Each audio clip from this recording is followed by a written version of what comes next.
memberikan gratis dagangan dengan syarat hafal surat tertentu termasuk dalam menjual ayat-ayat Allah? Tidak. Ini adalah bonus. Wa fi dzalika falyatanafasil mutanafisun. Dalam masalah keagamaan hendaklah kalian bersaing. Bersaing, bonus. Siapa yang bisa menjawab 100 soal dan bisa hafal 3 juz, berangkat ke Mesir, dapat beasiswa 4 tahun, disediakan tiket pulang. Tuh, bonus. 100 anak Indonesia selama setahun. Saya dapat beasiswa tahun 1998. Sampai tiket saya pulang ditanggung asal. 4 tahun saya kuliah, tak pernah minta duit orang tua. Habis itu saya kuliah di Maroko. Gitu juga. Anak Indonesia 15 dapat beasiswa. 2 tahun saya kuliah di Maroko, ditanggung. Duit jajan, asrama di Madinah Al-Munawwarah. Begitu juga Dr. Mawardi Muhammad Saleh. Siapa yang punya prestasi akan ditanggung. Sama macam ini. Siapa yang hafal surat ini akan dikasih hadiah. Apa hadiahnya Pak Haji? Adalah begitu ditengok permen 2 biji. La ilaha illallah. Teganya.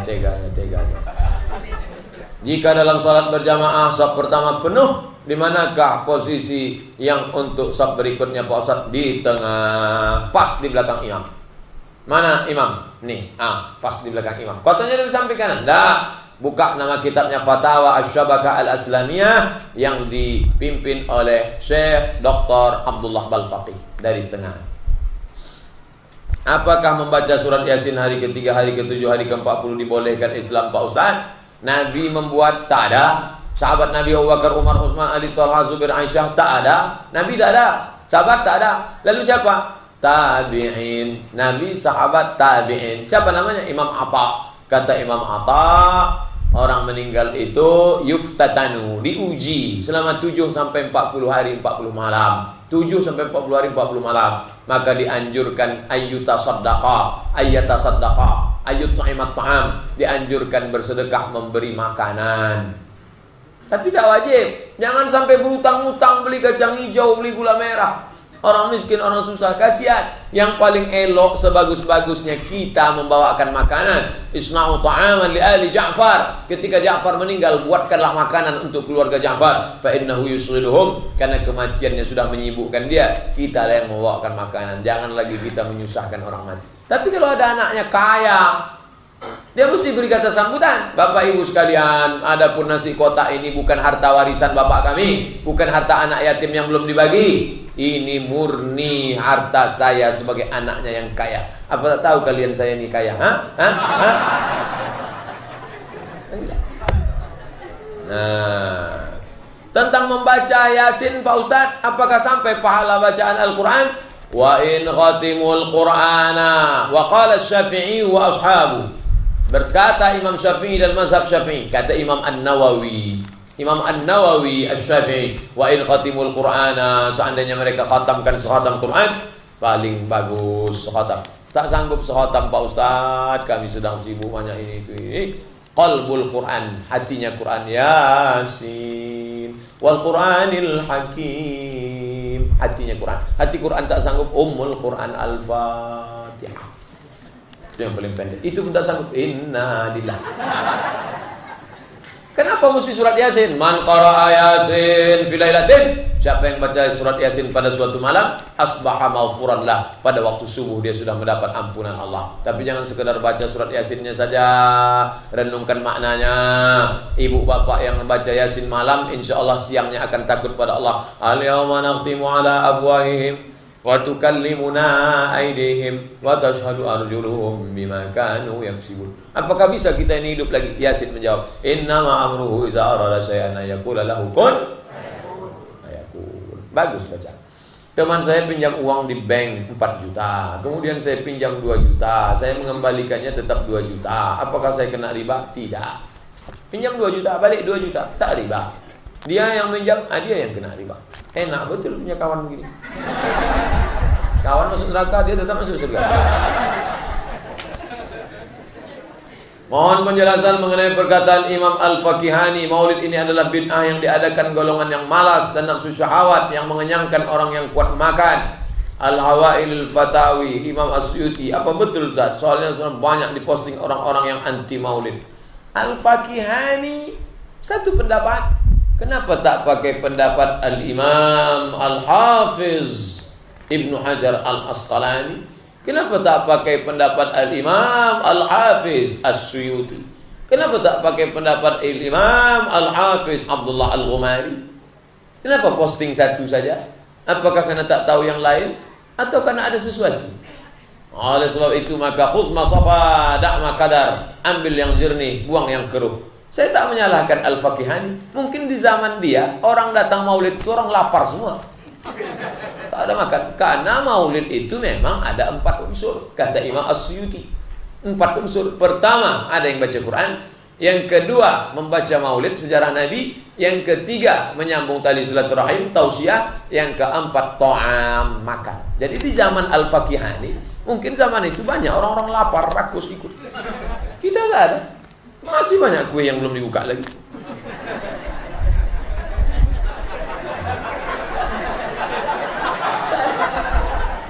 Nah, jadi colonglah supaya objektif menilai. Oleh sebab itu maka kata Imam As-Suyuti tentang masalah maulid ini adalah bid'atun hasanah. Hasanah, baik. Tapi selama, ini Suyuti boleh bersyarat selama isinya cuma 4. Mendengarkan baca Quran, mendengarkan maulid, mendengarkan tausiah, dan makan. Dah. Adapun melompat-lompat, lari-lari, gendang-gendang tak tentu arah. Oh, ikhtilat bercampur aduk laki-laki perempuan. Kita tak ada campur aduk. Tetap pakai pagar tu.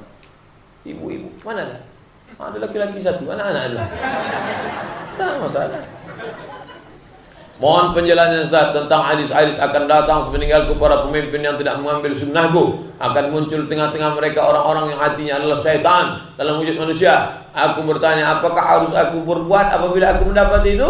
Rasulullah menjawab, tetaplah engkau mendengar dan mentaati pemimpin meskipun dia memukul punggungmu dan mengambil hartamu. Tetaplah mendengar dan taat. Hadis tidak bisa dibaca satu diambil satu hukum. Tak bisa. Pemimpin yang model begini wajib engkau taat. Bagaimana dengan hadis man ra'a minkum mungkaran? Siapa yang melihat kemungkaran falyughayyirhu biyadihi, rubah dengan tangan. Fa illam yastati, kalau kau tak sanggup fa bilisani, rubah dengan lidah. Fa illam yastati fa biqalbi, kalau tak sanggup dengan hati. Yang punya tangan, pakai tangan. Tangan itu apa? Tangan asli kekuasaan. Oke, makna zahirnya tangan. Dengan tanganmu kau lawan dia. La ta'murunna bil ma'ruf, ajak orang buat baik. Wa la tanhauna 'anil munkar, larang orang buat mungkar. La yushikanna ayyab'atsallahu 'alaikum iqaban. Kalau kau tak sanggup, engkau mesti menerima iqaban. Allah kirimkan hukuman. Ditimpakan Allah hukuman kepada kalian. Summa tad'unahu, barulah kalian berdoa ramai-ramai. Ya Allah, angkatlah hukuman ini ya Allah. Fala yustajabu lakum. Doa kalian tak dikabulkan Allah. Maka aksi 212 itu tak lain tak bukan adalah aksi damai dalam bentuk protes umat Islam supaya penegakan hukum terhadap penista Al-Quran. Tidak ada pokok kayu yang tumbang, tidak ada bersih sebersih-bersihnya Monas bersih, sampai Kiai Haji Hashim Muzadi mengatakan malaikat yang membersihkan.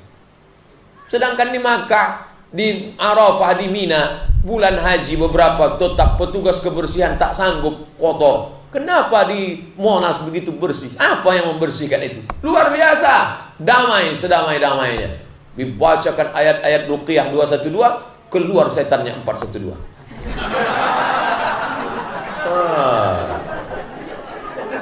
Ini banyak dipakai oleh orang yang menuduh para peserta aksi 212 semua khawarij. La ilaha illallah Muhammad Rasulullah. Khawarij itu kafir, masuk neraka jahanam. Mereka adalah orang yang tidak setuju. Seandainya tidak ada aksi 212 itu, mungkin tidak akan ada tersangka. Cuek, santai. Sedang ini sudah pengalihan isu kepada bom panci, periuk, sudut dan lain sebagainya.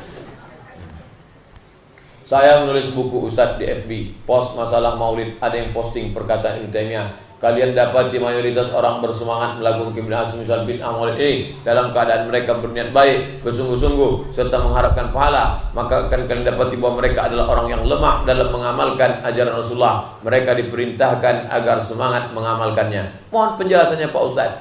Pendapat Ibnu Taimiyah, fata'zimul maulid, mengagungkan maulid, wattiqaduhu mausiman, membuatkannya sebagai acara yang diulang setiap tahun. Qad yaf'aluhu ba'dun nas, dilakukan sebagian orang, wa yakunu lahu ajrun 'azim, dia dapat pahala li husni qasdihi wa ta'zimihi, dia dapat pahala dengan niat baiknya. Bahwa ada ucapan Ibnu Taimiyah yang tidak setuju dalam kasus lain. Ibnu Hajar Al-Asqalani pun tak setuju dengan maulid yang bercampur-campur, ikhtilat laki-laki perempuan, melompat-lompat, berlari-lari, joget-joget dalam masjid. Itu yang tak disetujui. Maka Imam Suyuti boleh bersyarat. Baca Quran, maulid, syair-syair, pembacaan syair-syair. Kalau di Siak atau di mana tetap ada pembacaan maulid. Ada maulid. Maulid itu artinya syair-syair, simtud durar. Kalau di Palembang orang baca Simtud Durar yang ditulis oleh Syekh Habib As-Saqaf dari Yaman. Kalau di tempat kita biasa Al-Barzanji atau ceramah, kemudian tausiah. Selesai. Hadirilah tabligh akbar di Bank Indonesia seputar sejarah Nabi oleh Dr. Reza Safik Basalama. Momennya kapan? Pas maulid. Cuman casingnya aja dirubah, tak ada maulid. Oke, kalau gitu buang aja maulid. Ada kata maulid sini? Ada. Ambil tipek, hapus. Dalam rangka memperingati maulid, tak usah maulid. Dalam rangka tabligh akbar sejarah Nabi. Dah, kalau asli casingnya aja yang dipermasalahkan. Tuh. Al-Allamah Asy-Syaikh Tajuddin Al-Fakihani katanya mengatakan maulid adalah bid'ah yang diada-adakan oleh pengekor hawa nafsu. Perkataan Ibnu Hajar yang mengatakan maulid bid'ah yang tak boleh diikuti karena salaf tak pernah merayakan. Mohon penjelasannya Pak Ustaz. Bacalah selengkap-lengkapnya. Jangan dipotong, dicomot-comot. Jangan setengah-setengah. Bahwa yang konteks ini konteksnya kapan? Nanti buka juga kitab Syekh pendiri NU Hasyim Asy'ari. Dia menolak maulid. Saya punya bukunya di rumah, Hadjus Sari, Majmu' Mu'allafat Syekh Hasyim Asy'ari. Saya tidak setuju dengan maulid. Saya baca-baca maulid yang bagaimana? Rupanya di zaman Mbah Hasyim Asy'ari pendiri NU itu di Pulau Jawa, zaman itu di Jawa Timur, orang buat maulid lompat-lompat, lari-lari di masjid, makan menserak-serak, lalu kemudian berjoget-joget, lalu dipanggil Nabi. Oh, Nabi datanglah, datang macam manggil jelangkung.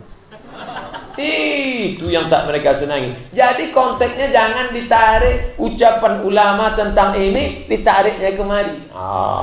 Ini hati-hati memahami. Adakah dalil mengenai sutroh? Sutroh meletakkan tombak, pedang di depan tempat sujud. Ini mana sholat nih? Letakkan. Ini sutroh. Supaya orang jangan lewat. Kalau mau lewat di seberang sananya, sini jangan lewat. Kalau ada orang lewat sini, tahan. Kalau dia tetap lewat, dia uktuluh, bunuh dia. Kebetulan polisi bilang, tembak dia. Apa hukum membuat sutra ini?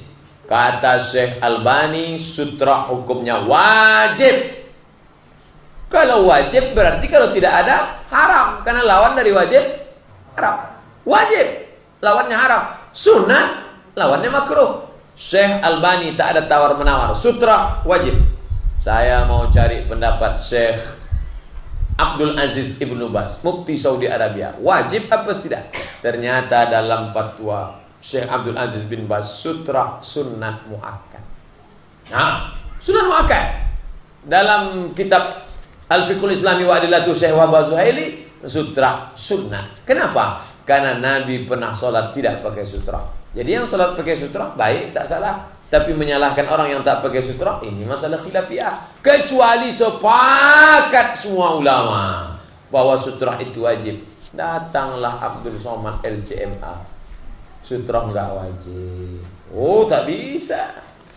Nah, maka sutra ini tak sepakat antara Syekh Ibnu Baz dengan Syekh Albani. Albani mengatakan sutra wajib, Syekh Ibnu Baz mengatakan sunnah muakkad. Karena saya melihat apabila sudah selesai zikir untuk melaksanakan sholat sunat pada menyebar masing-masing, apakah sholat sunat harus pakai sutra? Sholat sunat sama sholat wajib, kata Syekh Albani, wajib sutra. Sedangkan Syekh Ibnu bin Baz tidak wajib sholat, sunan muakkad. Tapi kalau ada orang sholat ke dinding, bagus, karena orang tak akan lewat depan dia, terjaga. Daripada dia sholat, habis sholat Jumat, sholat belakang, orang lalu lalang lewat. Lebih baik tegak 40 hari, 40 tahun tegak daripada melewati orang sholat. Jangan lewat. Kalau di Arab lewat begini ya. Tempat kita gini, bisa lah menyebut.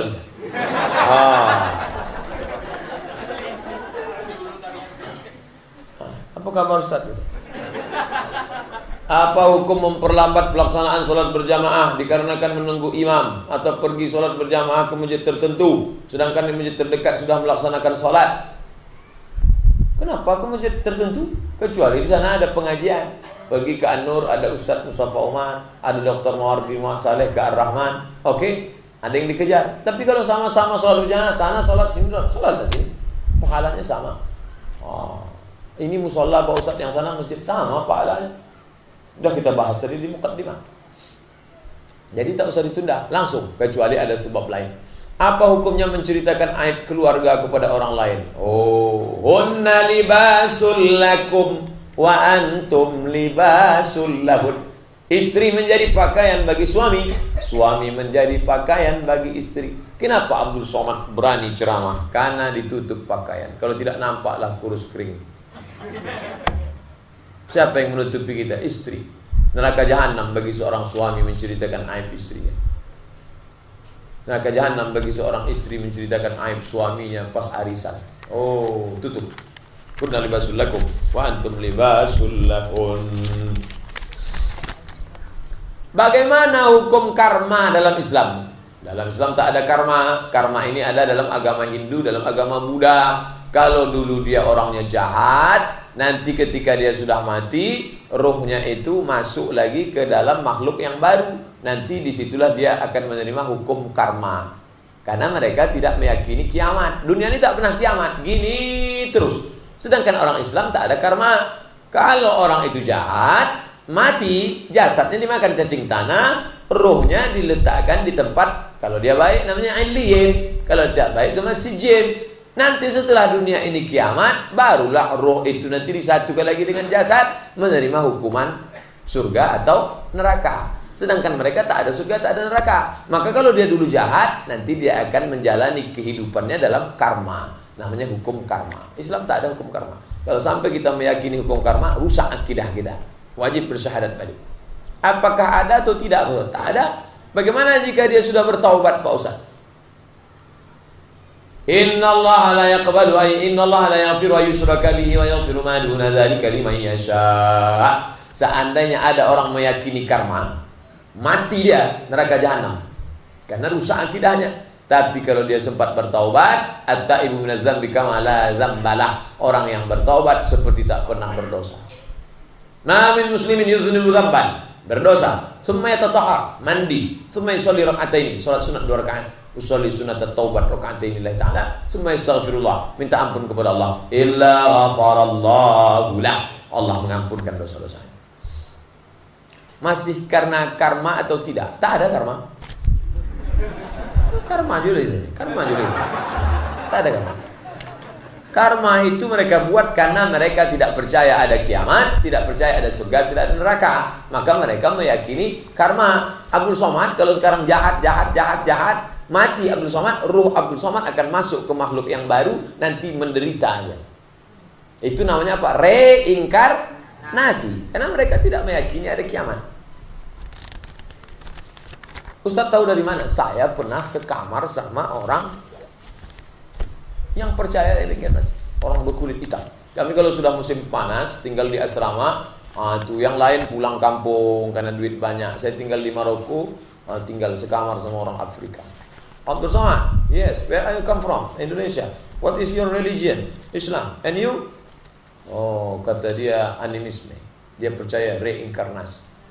Kamu kalau buat dosa gimana? Kami kalau buat dosa mati masuk neraka, saya bilang. Kami tak ada tuh neraka. Pokoknya dia asalnya dari Madagaskar. Orang Afrika. Hitam. Saya suka kawan sama dia karena dekat dengan dia, terasa saya lebih putih dia. Adakah dalil tentang seorang guru laki-laki mengajar wanita ibu-ibu? Tak boleh, karena statusnya masih lajang. Laki-laki kalau dia mengajar tidak boleh ikhtilat. Ikhtilat campur aduk berdua-dua. Pertama tak boleh ikhtilat, campur aduk dekat-dekat. Tengoknya bibir ibu. Boleh, makanya jauh. Ini tak ada ikhtilat. Ikhtilat itu bercampur aduk. Ibu tak bisa menengok bapak, bapak tak bisa menengok ibu. Tak bisa.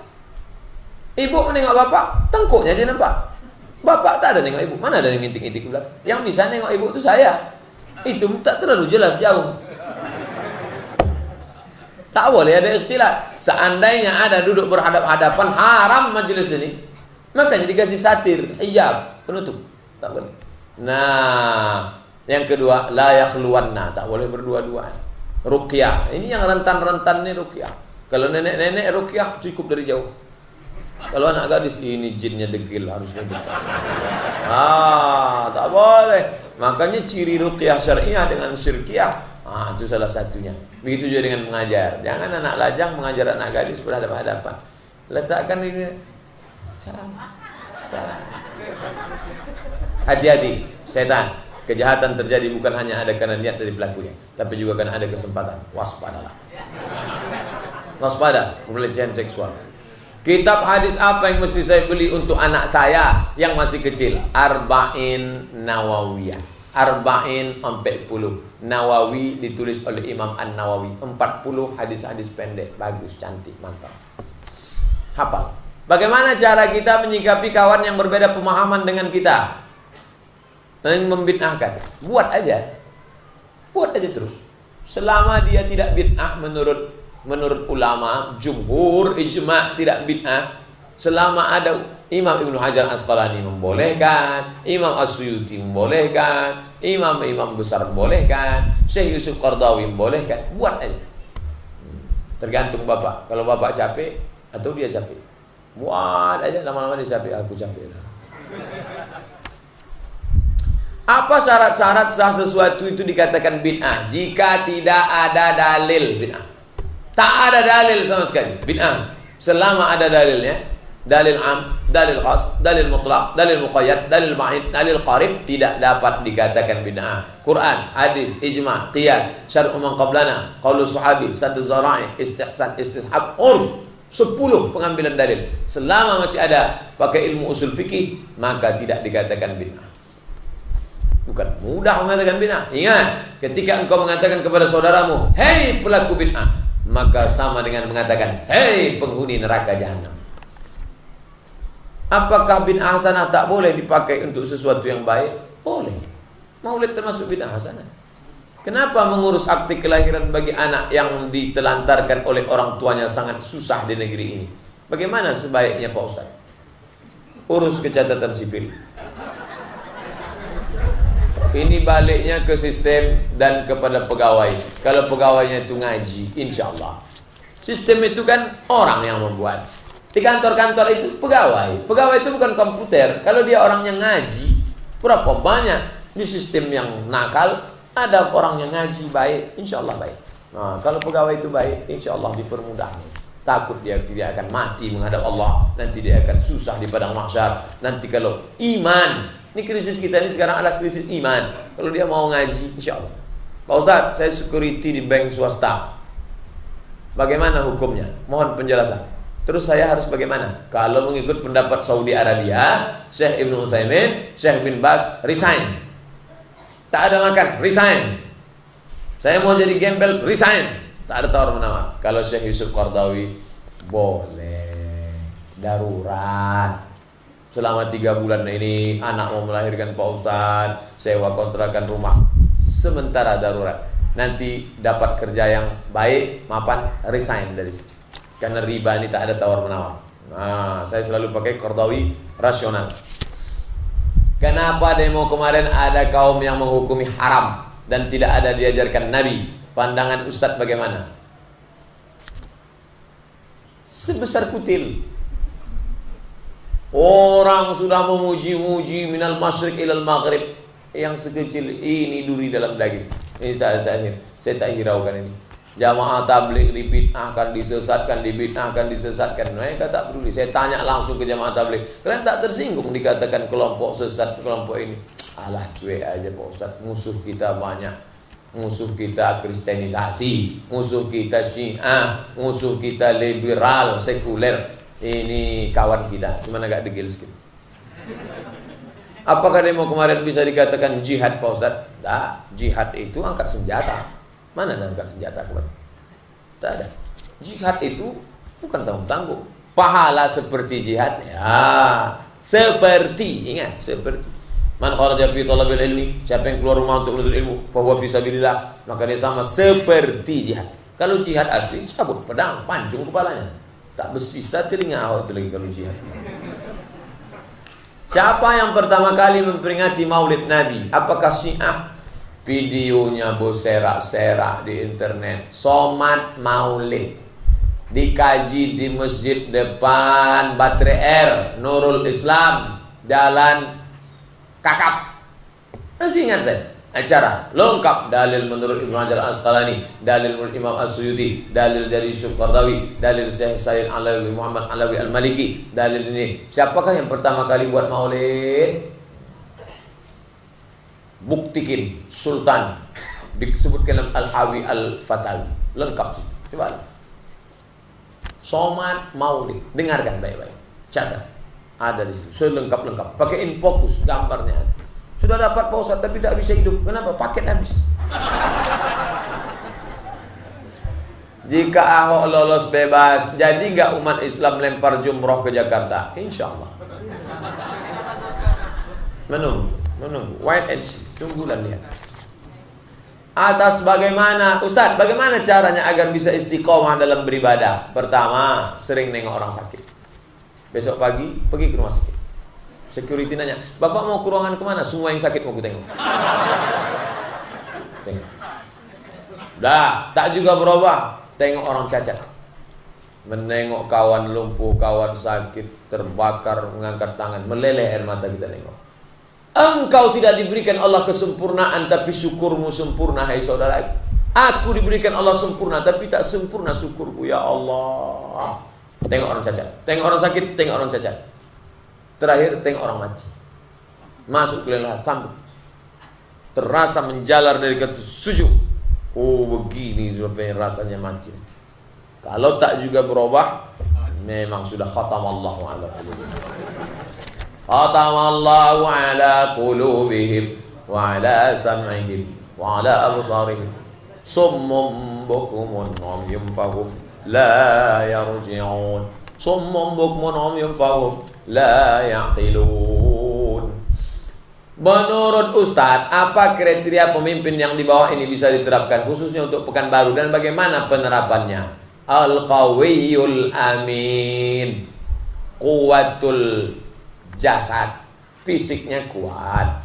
Quwwatul fikri, otaknya kuat. Quwwatul ibadah, ibadahnya kuat. Quwwatul siyasah, politiknya kuat. Quwwatul ijtimaiyah, sosialnya kuat. Quwwatul mal, hartanya kuat. Ini dah cukup 5 judul ceramah. Quwwatul jasad, pilihlah pemimpin yang berotot. Quwwatul fikri, pilih pemimpin yang cerdas, smart. Quwwatul ibadah, pilih pemimpin yang salat tarawihnya 23 rakaat. Quwwatul siyasah, pilih yang pandai berpolitik. Quwwatul ijtimaiyah, carilah yang gaul. Quwwatul mal, cari yang kaya, yang mapan. Mantap. Mantap, ini tidak bertanya. Dia mau melengkapi, kurang ceramah Ustaz itu. Bagus, mantap. Ustaz, apa sebab At-Taubah tak pakai Bismillah? Karena At-Taubah itu ancaman. Bara'atum minallah. Allah berlepas diri dari kalian. Pergilah kalian boleh berjalan di atas muka bumi Allah ini. Fasihu fil ardi arba'ata asyhurin. Tapi setelah ini, awas! Maka tak layak dia diawali dengan Bismillah. Karena Bismillah itu adalah atas nama Allah yang Maha Pengasih lagi Maha Penyayang. Tak cocok, tak connect, tak matching. Maka tak pakai Bismillah, langsung saja.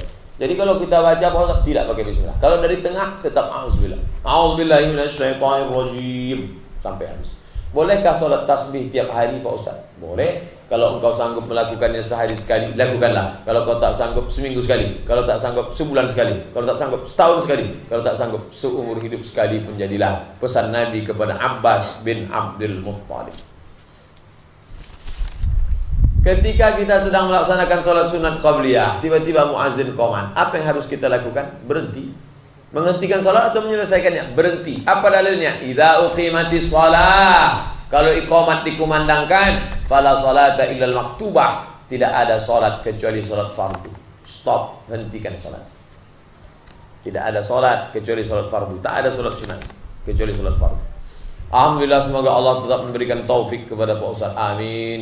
Yang ingin saya tanyakan, apakah itu karomah Pak Ustaz yang datangnya tak bisa dihindari ataupun diminta kecuali yang Allah kehendaki kepada hambanya? Karomah itu orang yang dapat itu pun tak tahu kalau itu karomah.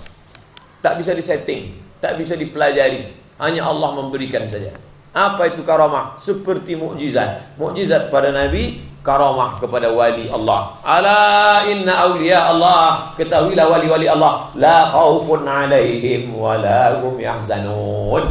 Maka mereka itu tidak ada takut, tidak ada sedih. Mereka wali-wali Allah SWT. Acara Jumat di Jakarta, Sabtu saya ke Jakarta, Ahad pagi saya tausiah di tempat Ustaz Arifin ini. Sarapan pagi sama beliau, di situ beliau cerita tentang karomah Habib Rizik. Gimana kejadian kemarin Ustaz? Katanya Ustaz tertembak. Tidak, kebetulan terbuka ini saya, kata Ustaz Arifin Ilham. Di foto mereka disangka orang tertembak. Saya tak apa-apa. Lalu apa yang Ustaz tengok? Saya melihat gas air mata itu berputar-putar, Habib Rizik di tengah. Karomah, dia nyebut karomah. Tapi itu tak bisa dipelajari. Kalau kita tanya Habib Rizik apa doanya biar supaya selamat dari gas air mata, tak bisa. Itu kelebihan dari Allah SWT. Dan tak bisa diulang, tak bisa di request. Kalau bisa diulang di request sihir. Belajar daripada sihir, dukun, setan, santet, black magic. Ada orang hamil sebelum nikah, biasa tuh. Apakah sah nikahnya? Sepakat 4 mazhab, Hanafi, Maliki, Syafi'i, Hambali. Nikah orang yang hamil dengan yang dia hamili itu, hamil, nikah dia sah. Apakah dinikahkan lagi setelah melahirkan? Tidak. Nikahnya sah, apa diulang lagi? Apakah perlu nikah 2 kali? Tak perlu. Keluarganya mendoakan setelah acara pernikahan, apakah mereka dapat dosa? Dosanya karena dia mendiamkan perbuatan maksiat, dibiarkannya anak itu berzina. Pak, saya bawa anak bapaknya makan mie ayam. Tak boleh. Nanti bapak kami belikan bapak. Baiklah. Itulah dosa dia. Dibiarkannya. Dayus, la yadkhul jannata dayus. Tak masuk surga dayus. Siapa itu dayus? Allazi la yagharu ala maharimihi. Tak ada rasa cemburu kepada anaknya. Adiknya dibawa anak lajang, cuek aja dia. Itulah dosa dia. Adapun nikah perempuan hamil, maka sah. Yang jadi masalah akan lahir anak, muncul 4 masalah. Pertama, anak itu tidak boleh pakai bin bapaknya. 2, seandainya anak itu laki-laki, lahir adiknya perempuan, dia tidak bisa jadi wali bagi adiknya karena mereka saudara seemak. Saudara seemak tak bisa jadi wali. 3, seandainya bapak itu mati, anak tak dapat warisan. 4, seandainya anak itu perempuan, gadis, mau nikah, bapak itu tak bisa jadi wali. Ku nikahkan engkau dengan anakku. Itu bukan anakmu, Mas Bro. Ini anak saya. Rambutnya sudah diperiksa DNA di Singapura. DNA tak lagi. Jadi ini anak siapa? Entahlah. Tidak diakui nasab anak zina dengan bapak zina. Maka walinya siapa? Fasultan waliyun man la waliyalaha. Walinya wali hakim. Siapa? Pak Kuah. Nah, jangan buat salah 2 kali. 25 tahun yang lalu saya ini salah Pak Ustaz, saya silap. Maka jangan ulang sekali lagi. Nikahkan dia dengan wali hakim. Pak Kuah, ada yang mau saya bicarakan sama Pak Kuah. Tapi kalau bisa kita 4 mata. Kata Pak Kuah 3 pun bisa. Apa masalahnya? Ini saya dulu silap pula saya, kata Pak Kuah. Bapak bukan sendirian, banyak yang lain. Hampir tiap minggu ada. Saya ingin tanya, apa itu bai'at? Bai'at sumpah setia. Bai'at Aqabah pertama, datanglah 7 orang sahabat Nabi dari Madinah membai'at Nabi. Nubayyuka, kami membai'at kepada engkau ya Rasulullah. Kami tidak akan mencuri, kami tak akan berzina, kami akan selalu patuh dan bai'at, sumpah setia.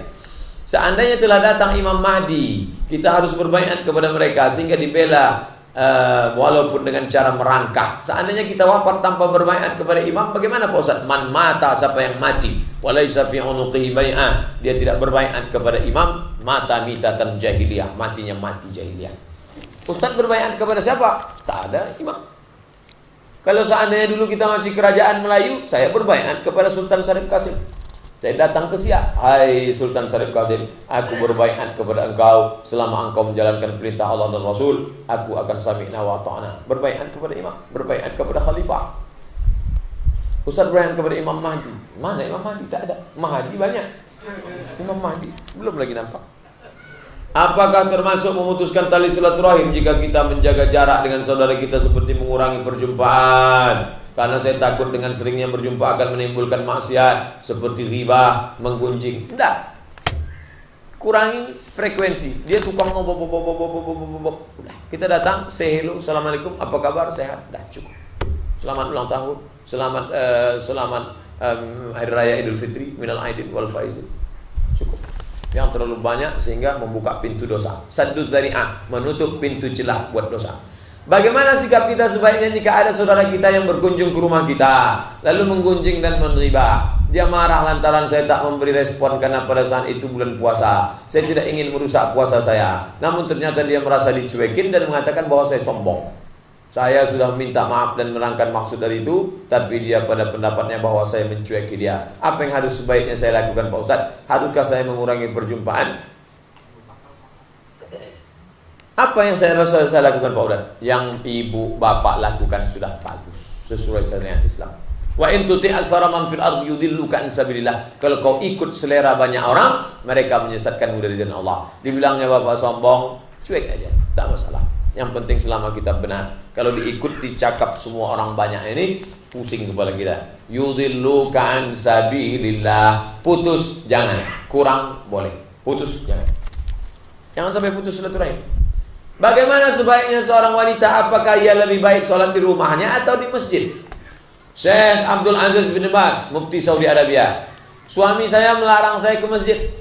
Apa kata Syekh Abdul Baz? Ini hadis. La tamna'u ima Allah masajid Allah. Jangan kamu larang hamba Allah yang perempuan ke masjid rumah Allah. Tidak boleh suami melarang hamba Allah yang perempuan kalau mau datang ke rumah Allah, dengan syarat dan ketentuan berlaku. Jangan pakai baju norak, celana legging ke masjid. Banyak jamaah masuk parit gara-gara dia pakai celana legging. Jangan pakai lipstik tebal, mau ke masjid ya tutup aurat. Datang dia ke masjid bagus, ada pengajian, tak salah. Karena saya pernah mendengar bahwa seorang wanita lebih baik sholat di rumahnya, lebih baik dalam tempat sempit. Perempuan lebih baik dalam tempat sempit, baik dalam rumah, baik dalam kamar. Kapan? Ketika terjadi fitnah di Palestina, tak boleh sholat perempuan di masjid, takut ditangkap tentara Israel. Tapi di Jalan Serayu ada tentara Israel di luar. Apakah benar bahwa pahala sholat berjamaah dari suami akan didapat oleh istri walaupun ia hanya melakukan sholat di rumahnya? Pahala sholat berjamaah suami akan didapat oleh istri. Saya belum jumpa dalilnya. Tapi yang jelas, istri yang taat, istri yang patuh, maka dia mendapatkan pahala. Husnu taba'ulil mar'ati li zawjiha. Seorang istri yang merawat anak, membesarkan anak, merawat semua pekerjaan suami, tapi bukan berarti dia menjadi kuli, menjadi babu, menjadi budak, tidak. Sesuai dengan kemampuannya, maka dia sama seperti mendapatkan pahala ibadah laki-laki. Itu hadisnya. Jelas. Husnu taba'ulil mar'ati li zawjiha. Apakah menjual tanah harus dikeluarkan zakatnya? Nilainya ratusan juta, kapan jual tanahnya? Besok. Berapa harganya? 400 juta. Asal lewat 85 gram emas kali 500 ribu sama dengan 42 juta 500. Lewat 42 juta 500 sudah kena 2,5%. Kapan kenanya? Setahun setelah penjualan. Jualnya kapan? Besok. Besok tanggal berapa? 14 Rabiul Awal. Laku, iya. Kapan baru wajib? 14 Rabiul Awal tahun depan baru wajib. Saya takut Pak Ustaz lupa, saya keluarkan sekarang. Boleh. Kalau sudah dikeluarkan sekarang, tahun depan tak perlu dikeluarkan lagi. Yang untuk tahun ini. Setelah setahun keluar lagi. Kapan Pak Ustaz? Sampai mati. Rugilah saya Pak Ustaz. Kalau rugi investasikan. Makanya orang bisa tak bayar zakat seumur hidup. Asal sudah mau dapat 40 juta, investasi. Nah, kalau dia bertahan pada angka 42.500.000, keluarkan setiap tahun 2,5%. Haul, satu putaran keluarkan, satu putaran keluarkan, satu putaran keluarkan. Kapan baru berhenti nih Pak Ustaz? Mati, berhenti. Ini pertanyaan orang tarekat. Sampai ke makam hakikat. Lah putih kajian. Pak Ustaz, saya mau bertanya, bagaimana pendapat Pak Ustaz jika di masjid terdekat ada acara wirid mingguan, tapi saya pergi ke masjid lain untuk mendengar tausiah? Gimana tuh Pak Ustaz? Wirid itu apa isinya? Wirid isinya cuman baca Yasin aja Pak Ustaz. Pengajian itu pengajiannya dengan Dr. Mawardi Muhammad Saleh. Ikuti pengajian Dr. Mawardi. Dr. Mawardi Muhammad Saleh itu 13 tahun di Madinah. Bacaan yang tak apa-apa, pergi. Ini baca Quran kapan aja bisa. Di sana pengajian Pak Ustaz siapa? Dr. Mustafa Umar. Hadir. Tapi jangan sampai putus silaturahim. Adapun dengan bapak-bapak lingkungan, bisa saat sholat berjamaah jumpa. Kalau paham insya Allah. Dan bapak pula jangan aja. Itulah pengajian Ustaz Mawardi aja datang. Nanti kalau dia meninggal biar diurus Ustaz Mawardi jenazah. Jangan. Dia kan mau ngaji. Itu. Bagaimana caranya menghilangkan orang yang suka nonton zina? Bagaimana caranya menghilangkan orang yang suka menonton zina? Muhasabah diri. Saya ini mau kemana? Saya ini kan mau mati. Nanti memangnya kalau mau mati ini apa yang saya akan bertanyakan Allah? Inna sam'a wal basara wal fuad kullu ulaika kana anhu mas'ula. Akan ditanya di hadapan Allah. Kalau belum menikah, nikah. Man istata'a minkumul ba'a. Kalau kalian sudah mampu, falyatazawwaj, menikahlah. Fa innahu aghaddu lil basar. Dengan menikah itu menjaga mata. Wa ahsanu lil farji, menjaga kemaluan. Faman lam yastati, siapa yang tak sanggup, fa alaihi bisawm, puasa. Anak lajang yang belum nikah, banyak-banyak puasa. Karena kalau puasa, makanannya tak ada, libido seksualnya rendah. Datang kawan ngajak, tengok cewek cantik mah, aku tak nampak. Mati. Aku yang nampak aku sekarang piring sama ayam penyet aja. Bagus. Kalau engkau sudah menikah, nampakmu perempuan cantik di jalan, pulanglah ke rumah. Apa yang ada perempuan itu ada juga di rumah. Walaupun bentuknya agak lain. Bagaimana caranya agar kita tahu kalau seorang itu ada gangguan jin? Ruqyah. Baca di sebelah telinga sebelah kanan. Kalau dia bukan mahram kita, perempuan, ada ayahnya atau suaminya. Jangan berdua-dua. A'udzu billahi samii'il 'aliim minasy syaithanir rajim. Bismillahirrahmanirrahim. Bismillahilladzi la yadurru ma'asmihi syai'un fil ardi wala fis sama' wa huwas samii'ul 'aliim. A'udzu billahi minasy syaithanir rajim. Telinga sebelah kanan. Allahu la ilaha illa huwal hayyul qayyum. Panas nampak udah mau keluar. Itu ganggu dia. Tapi jangan sangka kalau sudah kita baca ruqyah, dia tak ada respon, berarti tak ada jin. Ada jin itu yang pandai bersembunyi. Makanya disebut dia dengan waswasil khannas. Khannas saja bersembunyi. Ketika di ruqyah sembunyi dia. Begitu selesai ruqyah muncul dia lagi. Maka ruqyah itu tak bisa sekali dua kali. Mungkin dengan ustaz ini dia tak muncul, dengan ustaz ini dia muncul. Pergi ke Masjid Al-Falah. Di Masjid Al-Falah ada di bawah Rumah Sehat dengan Ustaz Saiful. Ustaz Saiful ujung nomor teleponnya 119. Kalau emergensi 911. Kalau diganggu setan 119. Kalau di situ penuh atau Ustaz Saiful tak ada, bisa ke Rumah Sakit Zainab di basement bawah. Ada ruqyah, Rumah Sakit Ibu dan Anak Zainab. Ingat ibu, ingat anak, ingat Zainab. Kertas terakhir. Ciri-ciri bid'ah hasanah itu apa Pak Ustaz? Tidak bertentangan dengan syariat Islam. Masih dinaungi oleh dalil yang umum. Menetapkan hari tertentu dengan amal tertentu, dapat balasan tertentu. Itu bid'ah dhalalah itu. Siapa yang berkumpul pada malam 13 Rabiul Awal, maka akan turun 70.000 malaikat. Tidak ada dalil. Tak ada dalil. Dalilnya umum saja, cinta kepada Nabi Muhammad SAW, mengkaji tentang masalah sejarah Nabi Muhammad, dapat pahala pengajian. Majtama'a qaumun fi baitin min buyutillah, sekelompok orang berkumpul di rumah Allah. Yatluna kitab Allah, ada yang baca Quran. Nazalat alaihimus sakinah, turun ketenangan. Ghasyiyat bihimur rahmah, diliputi rahmat kasih sayang Allah. Hafat bihimul malaikah, mereka dikelilingi malaikat. Wa dzakarahumullahu fiman 'indah, mereka dibanggakan Allah kepada para malaikat. Dalilnya umum, tak boleh buat dalil. Siapa yang datang Maulid Nabi maka akan masuk surga tanpa hisab. Oh, tak betul. Binah dalalah. Hukum meneliti dunia animasi. Animasi bagus. Kalau ada anak-anakku kuliah di Saintek, Fakultas Sains dan Teknologi, belajar animasi, cara wudhu itu paling bagus kalau pakai animasi.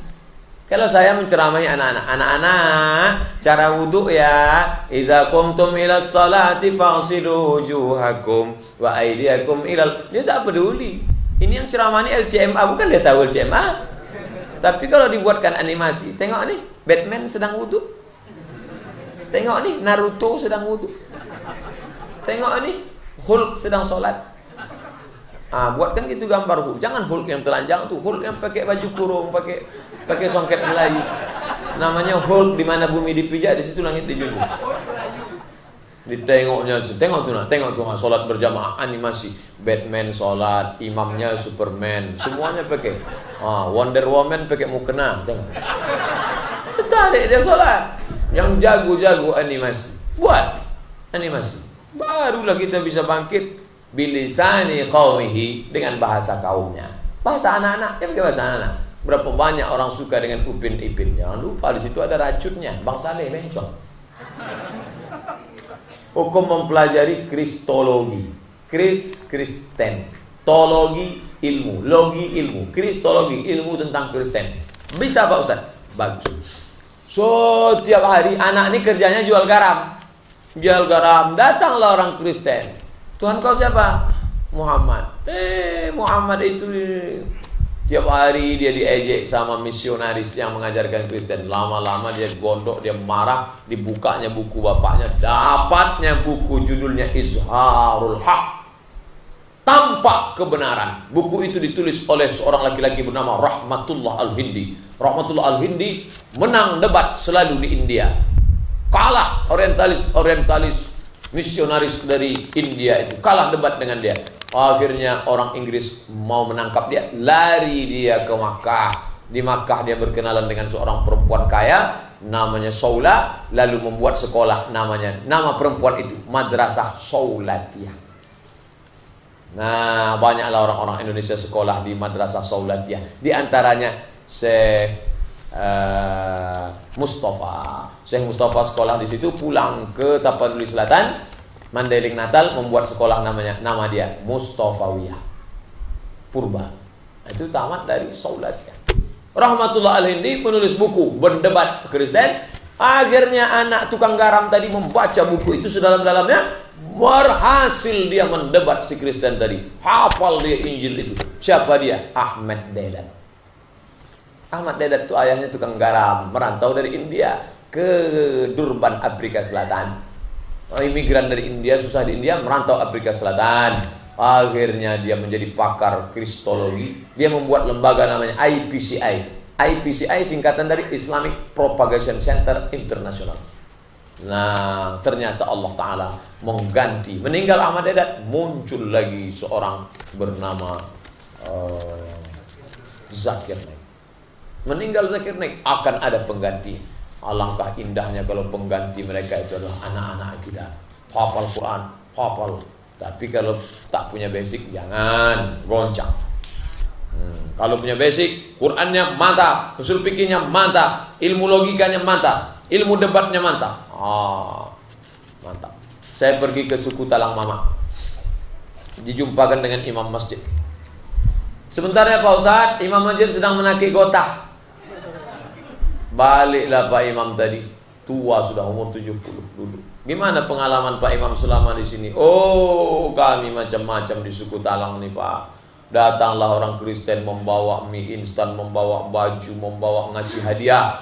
Dia tak ada ngajak kami masuk Kristen. Dikasihnya. Setelah itu lama-lama baru didebatnya kami. Bapak nyembah siapa? Nyembah Allah. Nampak Allah tuh? Enggak. Bagus sembah nih. Nampak dia. Tergantung-gantung di tiang. Ini Allah Pak. Inilah anak Allah yang tunggal Pak. Kenapa? Karena dia tak berayah. Rupanya cerdas Pak Imam. Kalau dia tak berayah, dikatakan Allah, berarti Adam lebih Allah lagi. Karena dia tak berayah, tak beremak. Terdiam mereka, balik mereka. Mie-nya kami ambil. Kalau kalian katakan Isa itu Tuhan karena dia tak berayah, padahal dia lahir dari rahim seorang ibu, Maryam. Dia Tuhan karena dia tak berayah. Berarti Adam lebih hebat dari dia.